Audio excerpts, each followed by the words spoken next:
dalam satu ruangan, nanti bakal dibahas atau rapat gitu kan, kebutuhan A, B, C, D, E segala macam itu apa. Setelah itu disepakati, setuju, dirancang apa segala macam, perencanaan udah oke, baru fit, baru masuk ke tahap selanjutnya.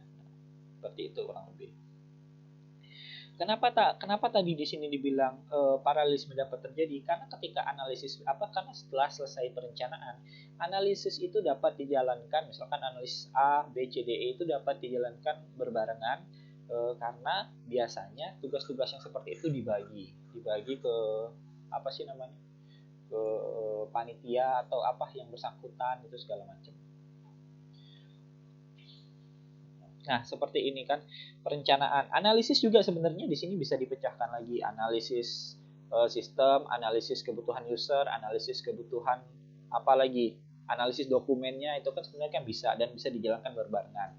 Nah, setelah masuk analisis, otomatis kan mulailah kita mengcoding atau merencanakan. Nah, merencanakan sistem itu maunya gimana, desainnya gimana. Nah, desain 1, 2, dan 3 ini bisa dijalankan berbarengan. Nah, maksud paralel di sini bisa dijalankan berbarengan itu dapat dijalankan berbarengan walaupun dalam kurun waktu yang sama gitu loh. Jadi misalkan hari ini saya dapat tugas ngedesain ini, hari yang sama juga si B dapat mengerjakan tugas yang ini, makanya itu disebut paralel karena dapat dikerjakan secara bersamaan. Nah, setelah diterapkan oke semua, baru diintegrasikan menjadi satu. Ini nggak kelihatan saya. Diintegrasikan menjadi satu dan jadilah sebuah sistem. Apakah sudah selesai? Belum. Karena kan masih ada tahap implementasi, di mana implementasi isinya testing dan juga try and error ya kalau orang bilang itu. Karakteristik konsep waterfall merupakan pendekatan yang dikendalikan oleh dokumen. Waterfall merupakan model yang membangun perangkat lunak berdasarkan sistem development life cycle, yaitu model yang mempunyai struktur yang dimulai dari perencanaan. Ya karena SDLC sama waterfall itu sangat terkait. Kenapa kayak gitu? Karena SDLC itu System Development Life Cycle, di mana yang membahas perusahaan tersebut daily activity-nya kayak gimana, proses bisnisnya kayak gimana. Itu dilihat berdasarkan dokumen-dokumen yang ada, di object oriented kan, dimasukkan ke dalam konsep waterfall ini.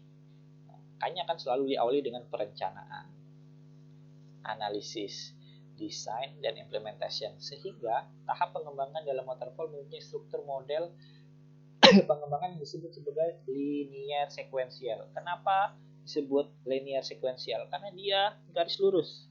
Nggak bisa mengerjakan proyek berikutnya kalau proyek sebelumnya belum selesai. Linear sequential. Nah, artinya seperti nggak bisa ngerjain yang B kalau yang A belum selesai. Seperti itu. Oke, berikutnya prototype model. Nah, kalau dari beberapa referensi ya, prototype ini merupakan bawahan atau pengembangan dari waterfall itu sendiri, tapi lebih spesifik. Pada waterfall, langkah-langkah pengembangan dapat dilakukan setelah analisa kebutuhan atau setelah perancangan. Pada waterfall, pengembangan tidak dapat mengubah perencanaan sistem apabila ada kebutuhan. Sebenarnya bisa ya, cuman balik lagi. Nah, inti dari awal waterfall itu ada di perancangannya. Jadi kalau udah masuk ke tahap analisis ternyata salah, balik lagi perancangannya. Karena kenapa bisa dibilang tidak dapat mengubah perencanaannya? Karena perencanaan atau perancangan di awal itu merupakan tahap pertama dan tahap utama itu.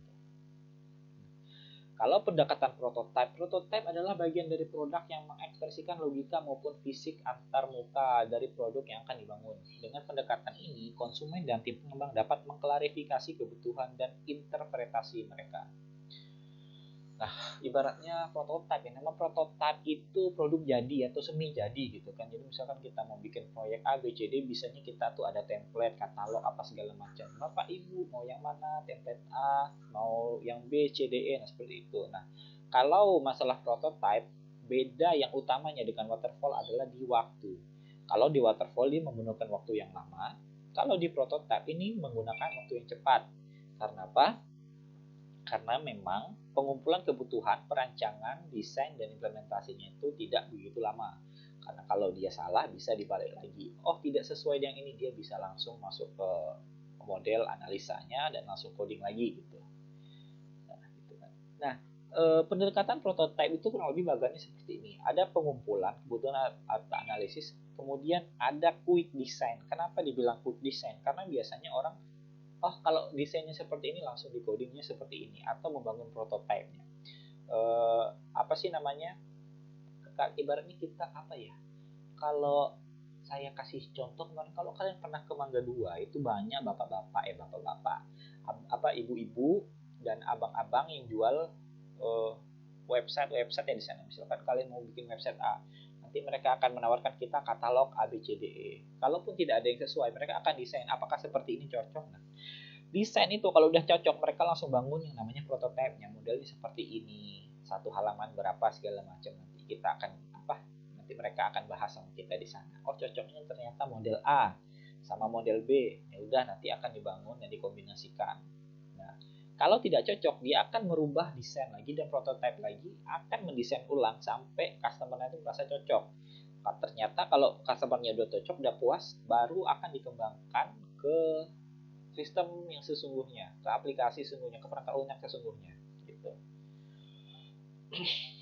Perubahan cepat di dalam perancangan dan pengembangan prototipe ini merupakan salah satu krisis kesuksesan dalam prototipe. Teknologi yang dipakai biasanya adalah memanfaatkan reusable software untuk memudahkan perancangan dan implementasinya.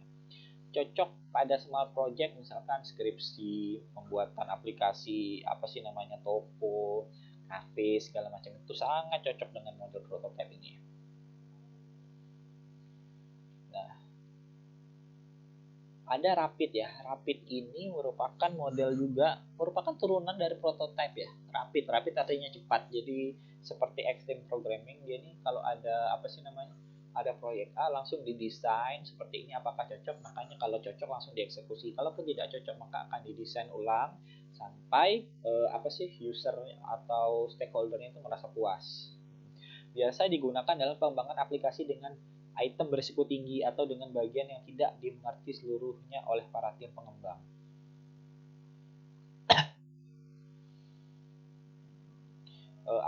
Kalau Rapid ini sangat tidak disarankan kalau yang programmernya yang biasa-biasa aja ya. Biasanya kalau programmernya yang oke itu biasanya mereka pakai Rapid atau Extreme Program. Nah, oke, saya rasa untuk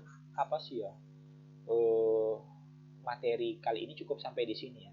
Agar kalian juga baca slide-nya. Nanti kita akan bahas di classroom kita. Oke, sekian dari saya. Selamat malam. Jangan lupa bantu orang tua di rumah. Assalamualaikum warahmatullahi wabarakatuh.